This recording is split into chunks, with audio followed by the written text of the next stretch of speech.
Welcome to another episode of Plastic Surgery Uncensored. I'm your host, Dr. Rady Rahban, and I am super excited about today's episode because we're going to be talking about plastic surgery stigma. I love it because, as you all know, I like talking about things that people don't want to talk about.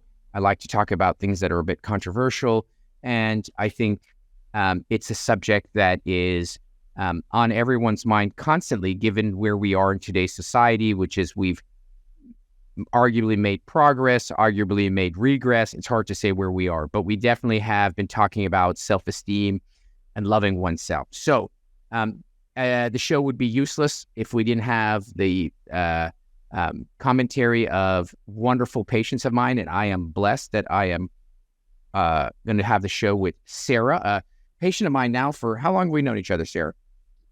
Dr. Rahban, we met in the early part of 2020. So, right in the heat of the virus. Yes, right. So we've known each other for 2+ years, and through the experience of surgery, we've gotten to know each other very well. So welcome to the show, Sarah. Thank you. All right. We are excited to have you. So as always, we like to do a quick introduction as to how you and I met and what you've had done. Let me preface this by stating, the subject matter today is stigma, plastic surgery stigma. So there are individuals, I happen to be one of them, that when I do things, I'm very open about them. Like you. Hey, you had your nose done? Oh my God. Oh yeah. Hell yeah. Look at this. This is amazing. My nose looked terrible before, but look at it now. And guess what? I paid for it and I got it when I want it.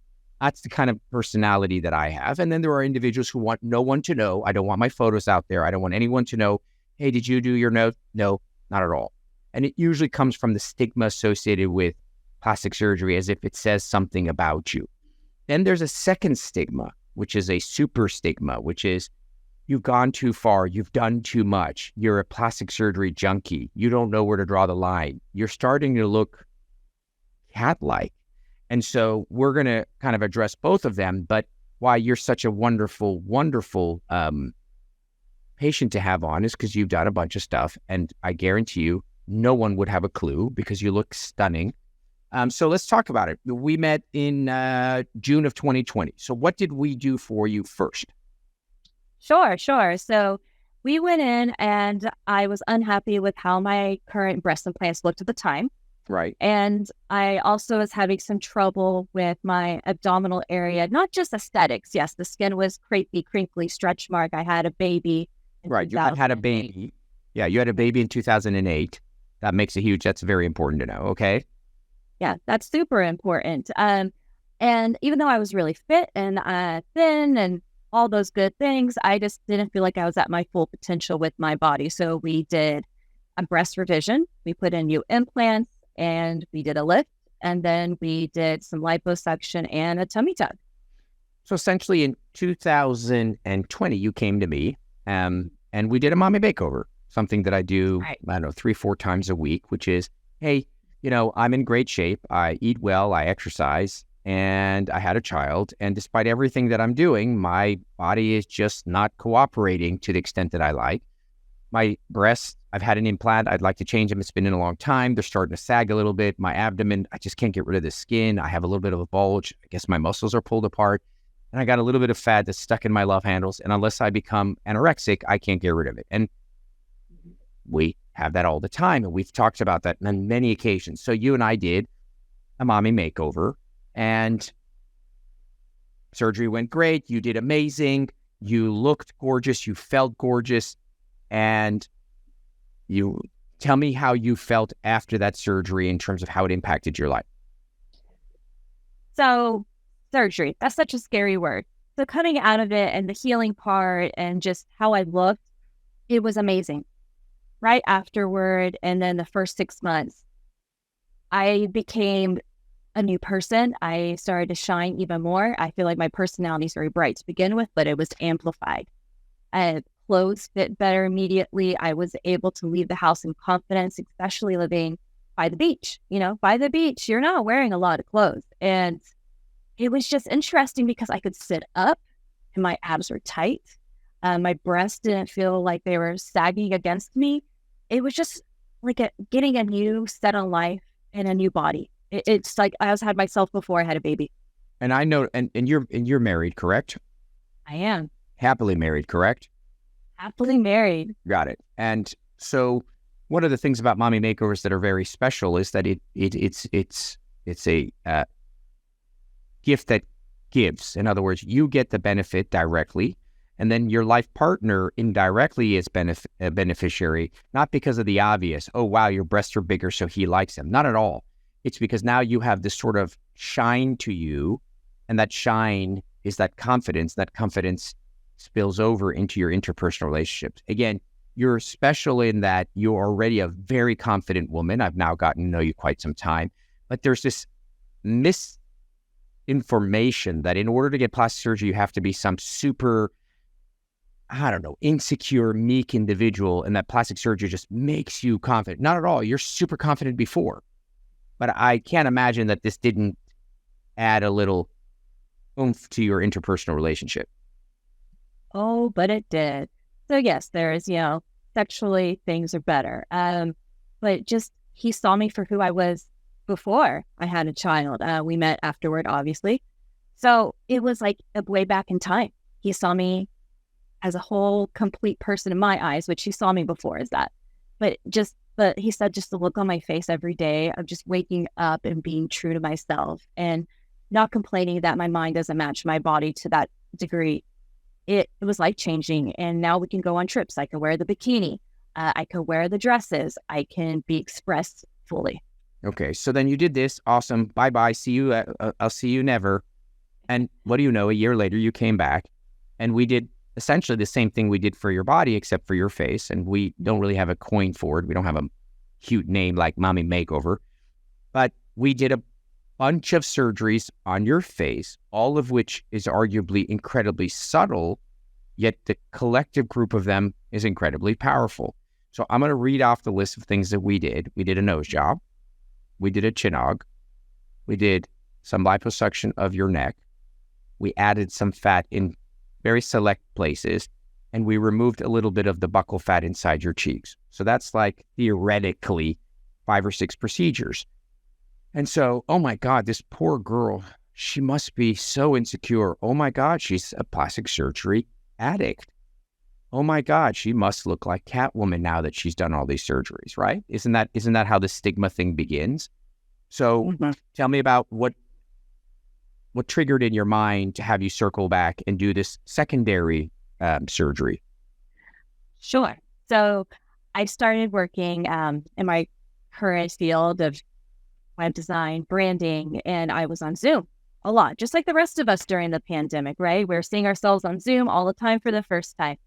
And I just had realized that there were some things that I feel like could be refined. I loved who I was. I just saw that, hey, you know what, maybe little refinements here. And I didn't know what they were. I was just like, something can be updated. That's what started that conversation, that internal dialogue with myself. And that's when I was like, you know what, Dr. Rahban changed my life with my body. I'm going to go see what he can do for my face. And so I came to you with just wanting a chin and a nose job. And then you had to educate me on it's the small refinements. You don't need a new face. It's just small things that can be tweaked that can bring out your best features.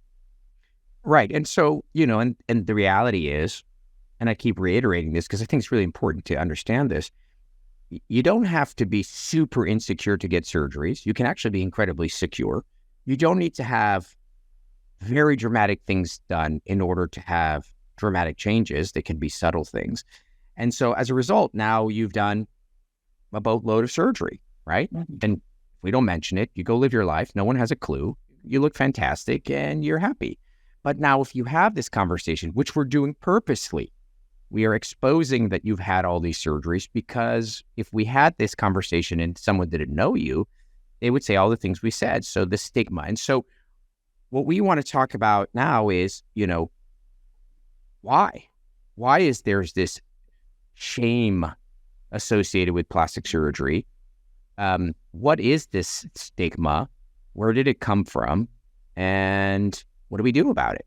So what do you think in your mind? What do you think where does this stigma come from? Because clearly you don't have it because, as I mentioned to you, I have the patients, a decent amount that are like, oh, please don't use my photos on social media. No problem. I get it.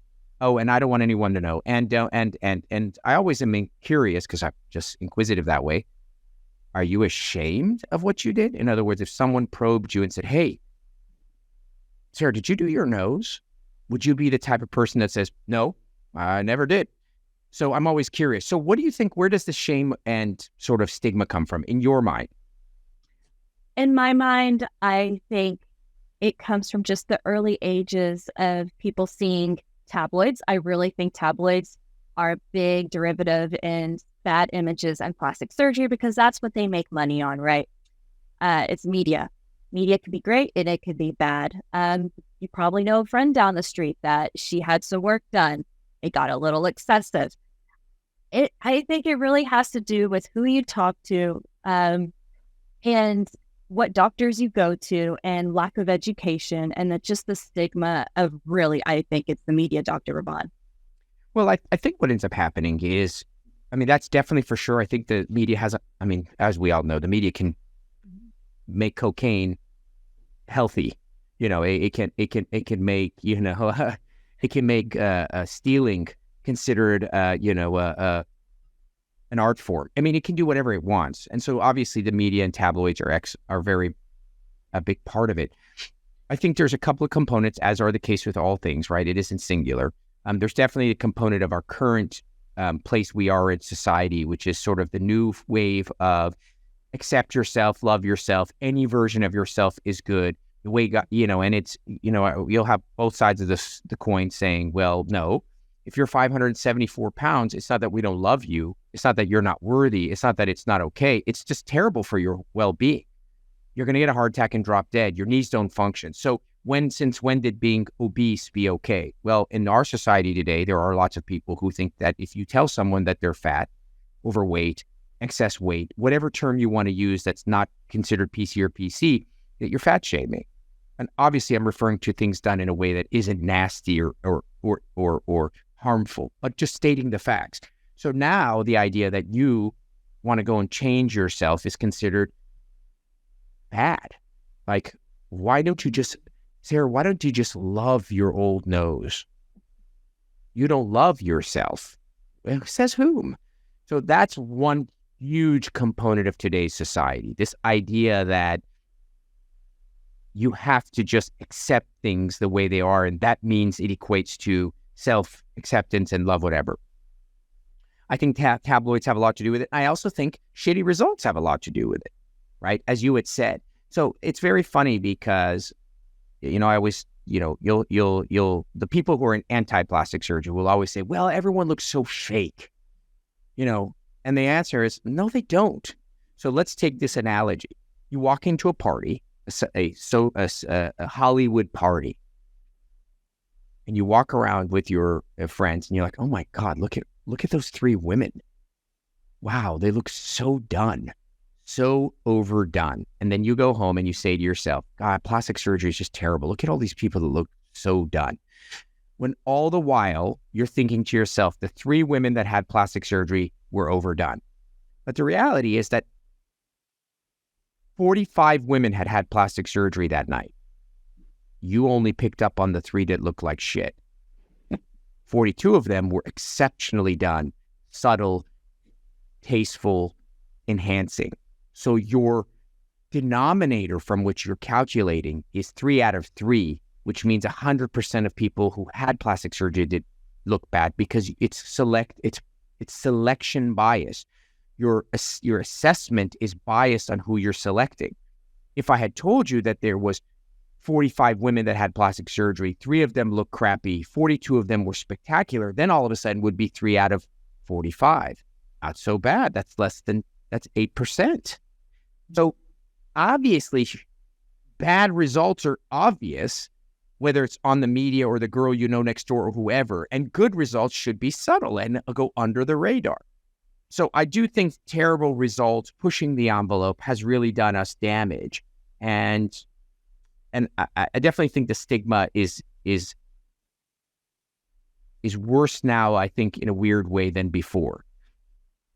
Why do you think that some people look terrible? Like, if you look at, like, you had all these things done to your face, right? And we're both biased because it's your face and I did it. So we both think you look amazing. But we hope somebody else would look at you and be like, wow, she looks good. So why do you think somebody else looks not good and obviously bad? My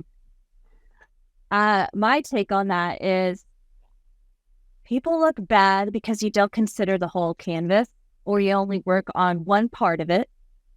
You don't get a second opinion or get education on what is out there and available to you. I think also when you see the older generation that got plastic surgery 20 years ago and you see how those are aging, that too. I think it's just so interesting to me, Dr. Rahban, that when I do see someone that has something bad, it's usually one big thing, like a collapsed nose, lip fillers, that the girl's drooling at the cafe down the street, Yeah, I mean, to me, plastic surgery, this is how I encompass it. I don't think this is a past generation, new generation. So past generation were shitty facelifts, new generation are duck lips. I mean, every generation will find the trend. The 90s were big boobs on, cocaine addicted models. I mean, every generation has their bad, overly done item, right? So To me, what makes bad outcomes is, first of all, you can't have a bad outcome unless you have a bad surgeon. Because someone did the work. Like, you didn't just walk in and it just happened. Someone operated on you. So that someone is your surgeon. So bad plastic surgery is because of a bad plastic surgeon. And we know we've done this many times. Many of the people that are doing it are not plastic surgeons. So let's begin by that. It's just people doing cosmetic surgery. So we won't dive into that. So there are two parts to a great outcome: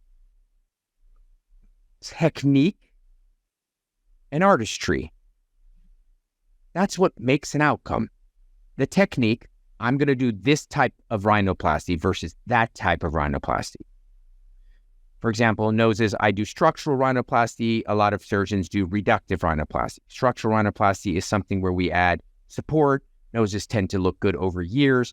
Reductive rhinoplasty is taking things out and things tend to collapse. So there's the technique. I picked, in my opinion, the right technique. AKA, I picked the right recipe. Then there is the craftsmanship, the artistry, the practice element, the eye. Who says that your nose should be this rotated versus that rotated? And for those of you looking at how much of it do you do? And that's the eye of the person doing it. I want your nose tiny. I want your nose semi-tiny. So there is a vision of that person, just like the person doing your haircut, just like the person doing your interior design, just like there's a taste. That's a factor of that person's reference. So there's the technique, which in some instances has gotten better over the years, but in many instances haven't changed in decades. And then there's the preference or the taste or the skill set or the artistry. And it's really a hybrid of both. So good surgeons pick good techniques and execute them well. And those that don't ruin the results. And then people walk around and see those results and think everyone looks like that. So we're going to take a quick break and then we'll come back. We're going to chat a little about the stigma as it applies to body dysmorphia, because I think those individuals who've taken it over the top also contribute a lot to the stigma. And we'll talk about some other elements of empowerment. How's that sound, Sarah? That sounds fabulous. Plan it is. All right, we're going to take a quick break. We'll be right back with Plastic Surgery Uncensored. Welcome back to the second half of Plastic Surgery Uncensored. We're diving deep into plastic surgery stigma here with Sarah, my wonderful patient. So, Sarah, as we were thinking about stigma, how does this heaviness associated with plastic surgery occurred? And as I told you, I think it's the extremes that create the essence, right? The extreme plastic surgery, the terrible surgeons. And a lot of the extreme surgeries occur in an area of body dysmorphia, which is a real bona fide entity, which is an individual who literally looks in the mirror and doesn't see the reality that you and I see. So, for example, I look in the mirror and I think, oh my God, my neck skin is down to here. In reality, it's not. So I would go in and be like, oh my God, doctor, you got to fix my neck. So it's a break from reality. And so body dysmorphic patients or people who are on the spectrum, for example, I'm gluten sensitive. I'm not gluten allergic, but everything is a spectrum. And dysmorphia is a spectrum. You don't have to be full-blown body dysmorphic to look in the mirror and kind of not see what everybody else is seeing. So those patients then end up having a lot of surgery that is unnecessary, right? Yes. When you have a bunch of surgery that's unnecessary, you get shitty outcomes, right? If your nose is pretty damn good and someone operates on it, what's the chances it's going to be better? Not really. It's probably going to look like a little tiny little pencil, right? If you don't really have any loose skin in your face and you get a facelift, you're going to look like you just come out of a wind tunnel. So body dysmorphic patients, people who push the envelope on what they need, end up looking odd because they didn't ever need the procedures. And then as they walk through life, they then are billboards for plastic surgery. And as the billboard occurs, the lay person looks at these individuals and these individual results and says, oh my God, plastic surgery's gotten so bad. It wasn't this bad before. My God, this woman looks terrible. Or, oh my God, look at him.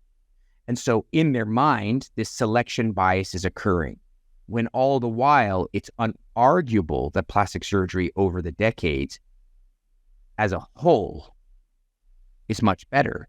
We're overall much better, but we're making equally many bad results. And those bad results are floating around. So again, the 42 women out of the 45 concept. And I think, again, who's to blame? I think at the end of the day, it's the surgeons, because, the gatekeepers of plastic surgery and the kind of people's thought process of plastic surgery and plastic surgeons are the surgeons themselves, right? Mm-hmm. Like you came to me and you said, hey, I want to do a facelift, hypothetically. I'm not saying you did, right? Right. Who's the one who makes the ultimate call? Yeah, it's going to be the patient, I think, wants to get educated on it. But the doctor's going to, if you gave me a facelift, that would be totally whack. Right. No. So you said, so it's not the patient. The patient is irrelevant. The patient cannot operate on themselves. The patient can demand it. The patient can pay for it. The patient can keep searching. Unless someone provides them that service, they cannot harm themselves from plastic surgery. Someone has to harm them. That's the goddamn problem. So I think the stigma came about because so many people are getting such shitty outcomes. You come to me and your lips are the size of, I don't know, a baboon. And you say, hey, Dr. Rahban, I think I need another syringe of filler. I'm the asshole who injected you with another syringe that made you look worse than you did before you came in, who then you're out in public giving plastic surgery a bad name. So I ultimately always put the onus always on practitioners. I don't even like to use the word plastic surgeon anymore because sadly, it's not even plastic surgeon. It's the pediatrician, the ER doctor, whoever the hell is injecting, doing, cutting. It's the provider of that stuff. So I want to just talk about, the last thing I want to talk about is, as a patient who's had, I'm going to count them now, 1, 2, 3, 4, 5, 6, 7, 8, 9 procedures, right? Yep. Holy crap, what the as a patient who's had 9 procedures, when you interact with society, your friends, people, whatever, because you've been very forthright, you're a forthright individual. I mean, you're on the damn show. You're actually the one who even suggested this topic. How do you process this? Because what I want other people to understand is if you have your nose done, just your nose, I feel like you should own it and be excited about it because you did it and there's no shame associated with it. But somehow a lot of people struggle with that. So how do you interact with society having done these procedures and be excited about it? Absolutely. I don't go walking down the street and I'm saying, hey, look at all this work I got done. Look at me. Sure. What? But I do have a lot of women that ask me what skincare I use, who does my hair, how do I look so refreshed and relaxed? What's the secret? And I'm always just laughing. I'm like, let me tell you something, doll. I got this many procedures done in this amount of time. And I tell them all about it. They're half the time it's either, oh my gosh, wow, good for you. The other time is you're very young. Why would you do that? So I just had to learn to manage it and manage it in a healthy way that it's not judgy. I educate them and I just let them know I was whole before. Now I can be at my true and fullest expressed self. And a lot of it, like just past weekend, I was talking to a woman and I told her everything. And she was inspired to have work done for herself because she had burns on her face and she wanted to get her nostrils fixed. And it Let was me a ask you big a ordeal. question. Let me ask you a Sure. question. Let's hyper focus on the naysayers. The positive people are amazing. Oh my God, I had this done. Good for you. Wow. Oh my God, I'm so jealous. I don't have the balls to do that, but I wish I could. We don't want to talk about those people because they're wonderful. All right. I love them. We want to talk about the people like, oh my God, Sarah, you look amazing. You're like, hell yeah, I had X, Y, and Z done. And then they're like, oh, we're so young. What a shit. I want to know what you, aside from in one ear, out the other, which is fine. What do you say? How do you manage it? What do you say to yourself? Take me through that journey in your mind, because ultimately that's what frightens people from being open, right? Is being judged. I don't want to tell anyone I did my nose because I'm going to be judged. And if I told you that everyone would judge you positively, then you'd be like, okay, cool. But you never know what the response is going to be. And so for a lot of people, they rather not mention it because they don't want to they don't know how they're going to manage a negative response. So what do you do? Sure. So how I manage a negative response, I'm talking to this person, I tell them and they're like, oh, no, you're too young. This is terrible. Why would you do that to your body? You must hate yourself. Well, I changed the narrative a little bit. I'm like, I love myself, and that's why I did that for myself. It is all out of pure love. And it's unfortunate that you feel that way, but this is what I've done for myself and for my career. My life is now elevated and I leave them at peace. And then if they would like to continue the conversation, I help educate them that little things here and there help. I do not look like a cat lady, but that goes to a defensive mode. Right. It's like, I don't ever want to defend it, but I definitely love educating people when they do have judgment. Right. So I think you hit two things on the head, which I always say. Number one, actually three things. Number one, you got to own it. That's what I believe. I believe that if you do something, you own it or don't do it. Right. There's no shame in what you did. You got married, you got divorced, you own it. Whatever happens to you in life, you own it. Because when you own it, you set it free. When you don't own it, then you have to package it, compartmentalize it, hide it, and keep it hidden. Whereas if you own it, it's free and it's done and it's gone. Number one. Number two, you talked about the fact that you changed the narrative. So the narrative for the naysayer and the stigma driver, the person driving the stigma, is, what a shame. Poor girl. Oh my God, you must not have been complete and you felt that you needed to pay to be complete or alter yourself. And the reality is, oh, no. Please. You don't know me, but I am was I complete? I was very complete. All I did, as I used the analogies, I was the most gorgeous diamond you've ever seen. I just polished it. I didn't change a diamond. There's no change in cut, clarity, color, or carat. I just polished the diamond. So I like the idea of changing the narrative, which is often from, oh, poor girl, to, what are you talking about? No, man, I love myself more than you love yourself. The second, and the way I go about things, is education. Oh my God, you had all those procedures? Oh, no, it's not all those procedures. I had my nose and chin done. I took a tiny amount of fat out of my cheek because I was a little round cheeky. I added a little fat along my jaw because I was born with a little weak jaw. I had already had a breast implant. And all of a sudden it's like, oh, right. So I do think through education and through positive dialogue conversion, I think those are very good ways to own what you do. Do you owe it to anyone? No, you don't owe it to anybody. And you don't need to go around convincing the world. But when the conversation comes up, and this is what I'm referring to, you either turn into the wind and you address the conversation, or you just bury the conversation. That's what I'm referring to. And personally, and like you, I tend to be someone who owns stuff, and I don't actually mind having the dialogue. I don't mind it. It doesn't bother me. I'm more than happy to explain to you what my thought process was if you're interested in hearing. Yeah, absolutely. Right on. That's my approach in life. I'm definitely extroverted, and I just love educating people and chatting about it. And I just want to destigmatize it. I want everyone to feel just as good as I do. Well, yeah. And I mean, listen, this was the topic that you suggested. You talked about the idea of stigma, and who better to destigmatize it than a young girl who utilized the tools that are available to her in life to empower. That's right. I'm using the word empower yourself to a higher quality of life, which then spins off to success and joy and love and intimacy and sex and all the things that everyone is hoping and striving for. You use the tools that are available. So bravo.